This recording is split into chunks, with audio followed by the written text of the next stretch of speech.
हाय दोस्तों, अब हम लोग पढ़ते हैं पास्ट इंडेफिनिट टेंस में दूसरे इंट्रोगेटिव सेंटेंस के बारे में। यानी वह होगा आपका यस नो टाइप।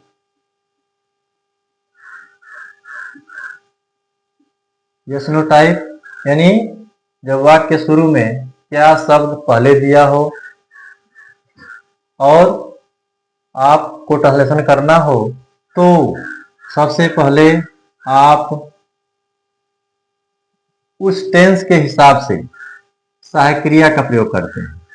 तो पास्ट इंडेफिनिट टेंस में सहायक क्रिया डिड केवल है सभी कर्ता के साथ, इसलिए आप इसी का प्रयोग करेंगे। यानी पहले आप हेल्पिंग वर्ब लगाएंगे, हेल्पिंग वर्ब के बाद सब्जेक्ट लिखेंगे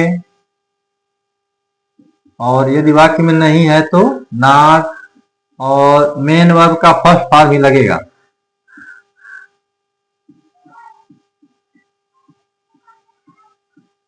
ठीक है ना, मुख्य क्रिया का फर्स्ट पार्ट।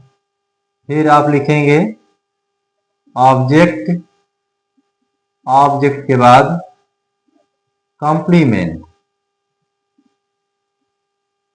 इस तरह से आप इन वाक्यों का ट्रांसलेशन करेंगे। उदाहरण से समझते हैं। क्या वह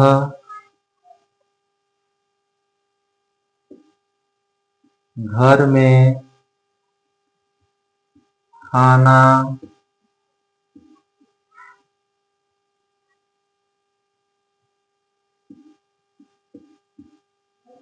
पकाती थी? क्या वह घर में खाना पकाती थी? देखिए थी आया तो हम जानेंगे कि यह पास्ट इंडेफिनिट टेंस का वाक्य है। और वाक्य शुरू में क्या आ गया? क्या। तो यह यस नो टाइप हो गया। अब जब ट्रांसलेशन करना रहेगा तो आप जब टेंस जान जाएंगे उस टेंस के हिसाब से कर्ता जान जाएंगे और कर्ता के हिसाब से सहायक क्रिया का प्रयोग करेंगे। तो यहाँ डिड ही है इसलिए आप डिड का प्रयोग कर देंगे, सिंगुलर और प्लूरल नहीं देखना है। डिड फिर कह रहा कि कर्ता लगाइए तो वह है ही, नॉट लगना नहीं है। मेन वर्ब कौन है? पकाना। पकाना के लिए सॉरी ये सी रहेगा, फेमिनिन जेंडर है, ठीक है ना।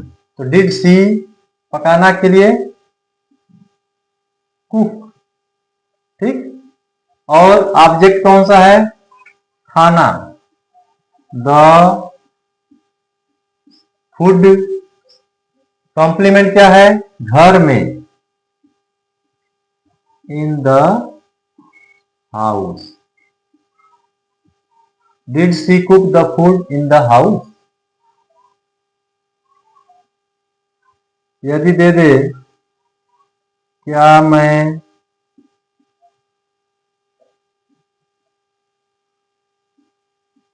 तुम्हारी बात नहीं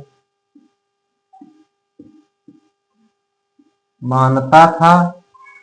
क्या मैं तुम्हारी बात नहीं मानता था? देखिए था आ गया तो यह पास्ट इंडेफिनिट टेंस का वाक्य है। क्या शुरू में आ गया तो आप इस नियम से ट्रांसलेशन करेंगे। तो क्या के लिए डिड, अब सब्जेक्ट कौन है? मैं, तो मैं के लिए आई, ठीक है। और इस वाक्य में नहीं दिया गया तो अब इस कर्ता के बाद नहीं की अंग्रेजी नॉट। मेन वर्ब लगाना है आपको। मेन वर्ब कौन है? बात मानना, ठीक है। मानना केवल नहीं, बात मानना। तो बात मानना की अंग्रेजी ओबे, ओबे। अब ऑब्जेक्ट कौन है? तुम्हारी। बहुत से लोग गलती करते हैं, जैसे तुम्हारी दिया था योर, योर नहीं, यह ऑब्जेक्ट है तो यू का ऑब्जेक्ट आप लगाएंगे, वह हो जाएगा you. Did I not obey you? क्या मैं तुम्हारी बात नहीं मानता था?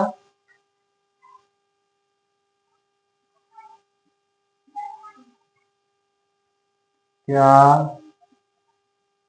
सूर्य पूर्व दिशा में उगता था? ऐसे कोई प्रश्न हो, क्या सूर्य पूर्व दिशा में उगता था? तो यस नो टाइप है, क्या शुरू में आ गया? ता था, तो पास्ट इंडिफिनिट टेंस की पहचान है। तो अब क्या के लिए आप लिखेंगे? डिड, कर्ता कौन है? सूर्य, तो सूर्य के पहले हमेशा द लगाएंगे। डिड द सन, अब नॉट इसमें नहीं है, नहीं लगाएंगे। उगना, राइज मीन्स उगना। अब ऑब्जेक्ट नहीं है, कॉम्प्लीमेंट पूर्व दिशा में, तो में के लिए इन द ईस्ट, दिशा के नाम के आगे भी द का प्रयोग जरूर होगा। Did the sun rise in the east? और देखते हैं, क्या मैं दरवाजा नहीं खोला? यह वाक्य है, क्या मैं दरवाजा नहीं खोला? प्रश्न है, क्या शुरू में है?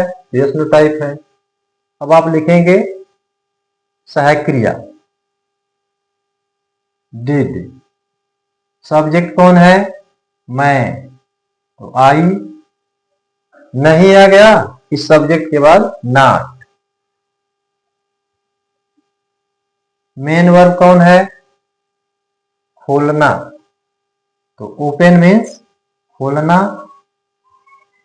और क्या नहीं खोला? दरवाजा, the door. Did I not open the door?